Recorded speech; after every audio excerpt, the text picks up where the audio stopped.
Martha Fee's story is about a pen pal relationship that started shortly after World War II. A Kansas girl and a New Zealand girl built a friendship that has persevered through the years.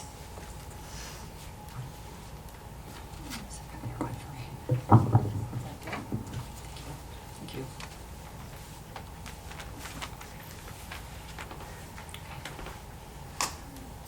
Over a year after the end of World War II, my 8th grade history teacher in Topeka told us of a program to get American school children to write to children in other countries.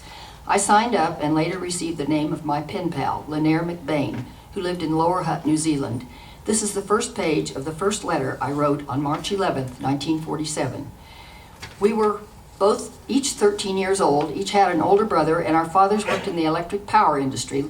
Lower Hutt was just outside the capital, Wellington, and I lived in our capital city. We liked sports, swimming, tennis, biking, hiking, as well as reading, writing, schools, and clubs. New Zealand is part of the British Commonwealth, so English was our common language and heritage. In size and population, the islands of New Zealand are slightly larger than Kansas, but contain every kind of terrain.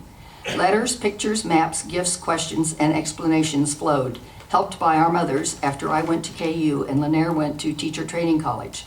She took a job in a small country school in the Bay of Islands area and boarded with the farm family. She married the farmer's son, Tom Choate, shortly after I married Jim. When Tom's dad retired, Tom and Lanier took over the Choate cattle and sheep ranch. The house is an historic landmark built in 1859 and owned by their family for almost 128 years. Their son Brett now carries on the tradition. The Pahutakawa tree is famous for its large red blossoms. Our Christmas and birthday gifts gave us insight into each other's lifestyles.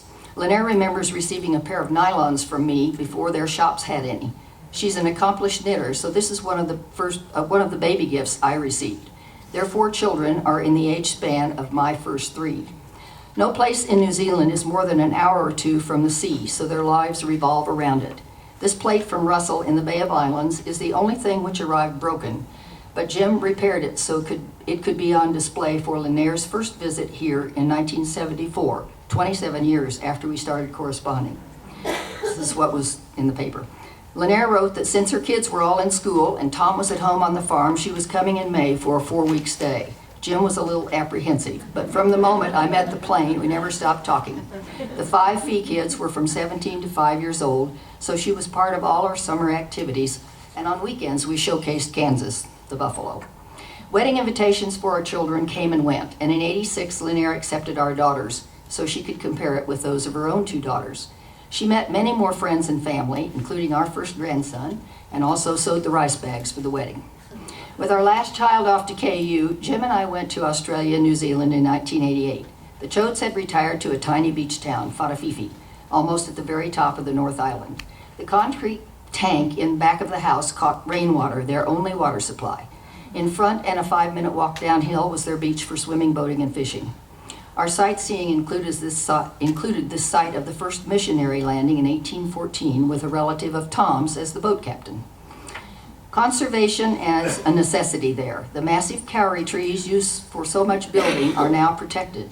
We were able to go to a workshop, pick out a wood slice, and watch my bowl being made. Paua shells are plentiful and make lovely jewelry. On a visit to cousins who owned a kiwi fruit packing plant, I occupied this bedroom in it with boxes for walls. On our next trip in '94, Jim and I toured parts of the South Island, including the glaciers and Mount Cook, then Auckland with its huge harbor, and homes of daughter Hazel and son Shannon, who simply built rooms underneath his rainwater tank on stilts. After 2 visits in each country, Lanier and I looked for adventures. First was a hike to the bottom of the Grand Canyon, back up, and a week's raft trip on the Colorado River.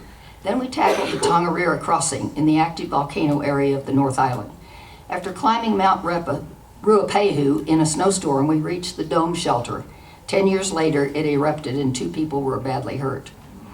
A driving trip through the southern U.S. states included Natchez with plantations, gardens, and concerts, New Orleans from the swamps to the French Quarter, Pensacola to see my kids and the Naval Academy Museum, a Naval Air Museum, Memphis for music, and St. Louis from the top of the arch.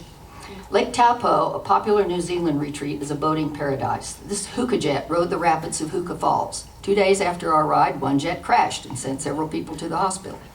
We did a 3-day farm hike, going through pastures of animals and fences to climb, staying in cabins with other walkers, and fixing our own meals. And in Napier, we got to feed and hold the penguins at a recovery center. A planned hike in Iceland was canceled after 9/11, so we used planes, trains, buses, boats, and ferries to see parts of Norway, Scotland, the Shetland and Orkney Islands, and visit friends in southeast England, which included a castle, their 12th century church, and seaside. More challenging was the cycling on a rail trail in the Southern Alps, the central part of the South Island. With a little practice on borrowed bikes, we joined a very fun group for over 100 miles of gorgeous scenery, tough pedaling, unusual lodging like this barn cave, and historic places. Being avid tennis fans, both playing and watching, the US Open was on our bucket list. To get there, we cruised from Montreal through the provinces, visiting the Titanic Museum and Cemetery, to Boston, where we walked the Freedom Trail, and then rode the train to New York City, where we took in all the sights as well as the Open. By 2012, the Choates lived in Wangarei, a city about the size of Hutch, with a small airport, no security checks, and twice a week tennis with the veterans or seniors. The coastal area offered more boats, church in a 19th century Anglican church whose stone was cut by Lanier's ancestor, a hike to the winner of the best small bridge in the world on the bottom, and the Kiwi House with live birds. In February last year, I attended Brett Choate's wedding at the farm, whose house and grounds have been beautifully refreshed. In May, daughter Maxine and her husband Andre were my guests in Hutchinson and Kansas City, where our next generations formed a friendship. In August, Lanier came here before we explored Croatia on land and the Adriatic seaports aboard this 3-masted sailing ship, swimming off the boat and exploring the heights with 17 other passengers from 6 different countries. Every friendship enriches one's life. Ours has been a 68-year worldwide learning experience. We look forward to our long handwritten letters and the next plan for a great adventure. Our story is to be continued.